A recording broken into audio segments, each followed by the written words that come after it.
Hello?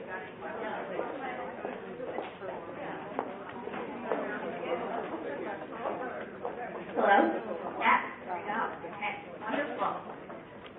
Hello, everybody. Hi. So that was a tough act to follow. That was a lot of fun. So what I have here for you guys today is a program that I do called Dance a Story. And before I get into that, I'm going to tell you a little bit about myself, and you're probably like, who is this chick, right? Unlike the performer before me, I know a lot of you guys probably don't know who I am, and that's because I started this program this past year at Hillside Public Library. And so a little bit about myself. My name is Gina, and I've been working with children in the dance arena for the last 10 years. I've done everything from choreographing in summer camps to private schools on Long Island to schools, to public schools. And I now have come up with this program, and it's a little bit of a different take on what normal dance is, and it's a program that bridges literacy and dance and puts together into one.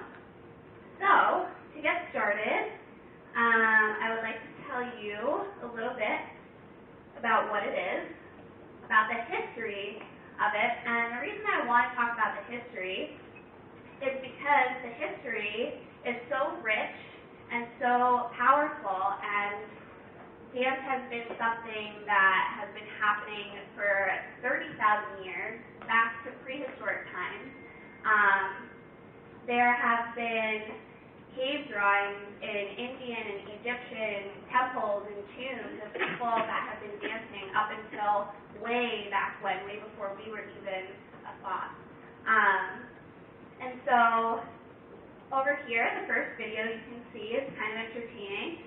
This is the Maori haka dance, and this is a dance that's done in New Zealand, and this is a war cry. So this is something that's done before battle, and that's something that's done to intimidate opponents.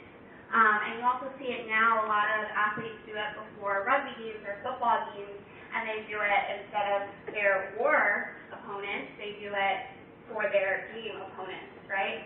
So you can see how it's bridged over time throughout cultures. On the right here is the hula dance, which we all know, right? Hula dancing is fun. It's the complete opposite of what the haka is. Very drastically different dance. And this was said to originate in the Polynesian islands to appease the volcano gods. So this dance was done. You can see the movements are very fluid, very flowy. And this dance was done so that the volcanoes didn't erupt on their islands, right? So we've been dancing for such a long time, right?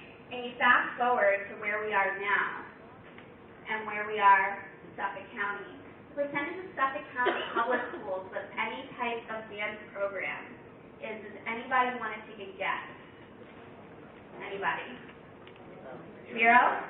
Close, yeah, 4.3%, which is kind of interesting because you would think that's used for so many things, for, you know, healing and celebration and connecting with people and all these types of things. You would think that it would be something that would be more within our culture, especially in Suffolk County. We have a lot of resources, right? But it's not. And so libraries, as providers of resources to your community, you bring opportunities to your residents, and for something that they might not have the opportunity to get for themselves. So that's why I'm presenting to you today, because I'm hoping that the Suffolk County Libraries would like my program. So, what is it? So you're probably asking yourself, what the hey is this girl doing up here? And so my program, like I said, is called Dance a Story. And it's an educational program, like I said, that nurtures and fosters the innate connection between meaning and movement. So the typical format of a program, it begins with a warm-up in which I teach some transition movement, like either a march or a skip, right, or something like that. And that helps throughout the activity portion of the program, because the children come create shapes with their bodies, right? But then we need something to kind of make it into a dance, right? So that's where the movement portion comes in. That's where I come in, because I haven't said this yet, but this is the next thing. How long is it? An hour? Who's it for? It's for young kids. So they don't really have a rich movement vocabulary yet. So I come in and I try to help them string their movements together. So the program is an hour long. And you're probably still wondering, what is it that I do? So I'm going to do a little snippet of a program that, oh, can you hear me better now? Were you able to hear me before? Okay. This is a little snippet of a program that I have done, and it's from the book Drum Green Girl, How One Girl's Courage Changed Music. And so normally I would read the book aloud, and after I read the book aloud, there is a movement activity. But I'm not going to read the book to you today, because we don't really have time for that. So I'm just going to give you a quick brief synopsis, and then we're going to get into a conversation about the book, which you guys won't be doing any talking, it will be me, and then a movement activity. So this book is about a Chinese Afro-Cuban girl who lives in Cuba in the 1930s, and her name is Milo Castro Valdariaga. Beautiful name, it rolls right off the tongue, right? And her dream is to be a drummer. She wants to be a drummer, but her dad tells her that only boys can be drummers. And again, this is in the 1930s in Cuba, and so her dream is repressed. She's not allowed to be a drummer. And her dream, she keeps it to herself, and it makes her upset. And she's about 11 years old, right? Until one day, her dad decides to throw her a bone. And he says, you know what, Milo? I want to see, like, if you have talent, if you have potential, if there's something that you can become. So there's this guy in town who's a drummer, and her dad brings her to him. And this guy is actually blown away by Milo's skill and her talent, and her raw talent, because it's not something that she has learned. It's something that she has cultivated through herself, by herself. So after that, she takes lessons from this man, and she becomes a drummer. And she forms a girl band with her sisters, and then she forms a girl band, and then she becomes a well-known drummer throughout Cuba. And you can Google her today. This is based on a true story. And so I like to take books and have them have powerful meanings. I think that's really important, especially for little children. I mean, you might think it's a little bit deep, but the movement activities that we get into help the children take complex and abstract concepts and use their bodies in order to respond to that and articulate it through movement. And I know it sounds like, whoa, like how can a 4-year-old or a 7-year-old, how can they do that? And I'm going to show you. So then we would talk about the message of the book. And this is stuff that we've discussed. Like I said, I've done this program before with children, and they've given me these ideas, and this is the list of the stuff that we've come up with. So, number 1, never give up on your dreams. And that's something powerful for a little 4-year-old to be like, wow, like, I want to be an astronaut. Well, you know what? Do it, right? I think it's a great goal, and it's good to continue carrying out your dreams. And even if people say that you can't, keep trying until you can. This is another thing that we came up with. Girls can do what boys can do, and boys can do what girls can do, right? I especially like that one. And so then the movement portion comes, the activity portion comes, and we break it down into the 2 stages of her dream. So there's before her dream comes true, and then there's after her dream comes true.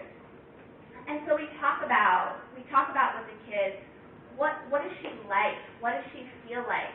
What are her emotions before her dreams come true? When her dad says, you can't be a drummer, and stuff like that, right? So we come not in reality. She can only see it when she closes her eyes. She's quiet. She won't talk about it to anybody because it's forbidden and it's secret, it's hidden. After her dreams come true, they're no longer just in her mind. They're in reality now. She's a drummer. She's happy, and she plays her congas loudly, and she can dream her dreams big and freely. So it's great. So now I'm going to ask for 2 willing, exuberant volunteers, and let me tell you what you're getting yourself into before you volunteer. I'm just going to need somebody who can pretend that they are 5 years old. Okay, that's the first requirement. Second requirement, you might be asked to come up with a movement or a shape. Nothing too intimidating. I'll walk you through it. Okay, anybody? Thank you. What's your name? Gina. Anybody else? Yes? Wonderful. What's your name? Faith. Okay, so, alright, so let's do a time warp. Let's pretend that we're 5 years old. Okay, so Gina and Jean. So, Gina, I'm going to have you go first. This is my first volunteer. Okay, so when you're upset, right? When somebody tells you that your dream can't come true, right? How does that make you feel? Does it make you feel happy? Sad. It's terrible, right? And do you feel big or do you feel small? Feel really small, right? So when we're small, are we up and are we close to the sky or are we low to the ground? We're down, right? So let's move down. Okay. Now, let's pretend that our body is the secret of our dreams that we're trying to hide. Let's pretend. How would we hide it? Right. So this is how we feel. Now let's move around like we're sulking. Wonderful. You're doing a great job. You're a great 4-year-old. So let's keep walking. And everybody, let's try, everybody meaning Jane and myself, let's do what Gina's doing. And try to move to the music.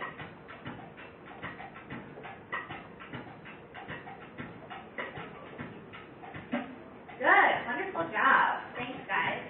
Okay, so after her dreams come true, this is a little bit different now. Her dreams are no longer just in her mind. They're a reality, right? So just think, your wildest dream just came true. You're a drummer. Yay! So you're happy. Do you feel small or do you feel big? Big, right? Like you could take up the whole room, right? She's happy. And she can move freely. So let's pretend that we're big. And let's move freely.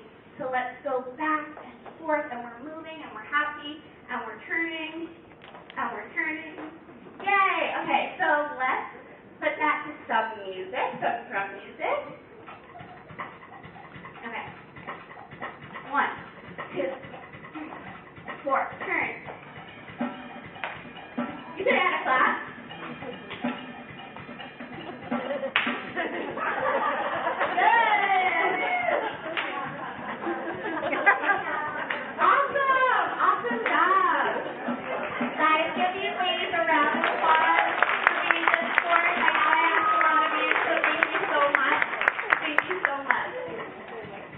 Wonderful job, thank you. So, now, what could a child have gained through doing all of that? And many things, I think. It helps increase cognitive development. Children are able to make tangible connections between abstract concepts when they're being asked to respond with movement. It also provides them with social awareness. Children learn cooperation and collaboration skills, and they understand themselves in relation to others. Maybe the way that Gina responds to something is not the way that Jane responds to something. So we get to learn how different people might respond, right? Also, emotional awareness and maturity. Children are free to express emotions through movement and observe other children do the same. And also, last but not least, physical development. This program expands a child's movement vocabulary and also promotes total body fitness.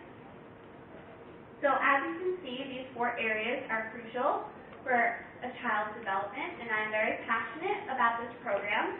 And if you guys have any questions, if you're interested in booking today, or if you'd like a pamphlet, I have them outside.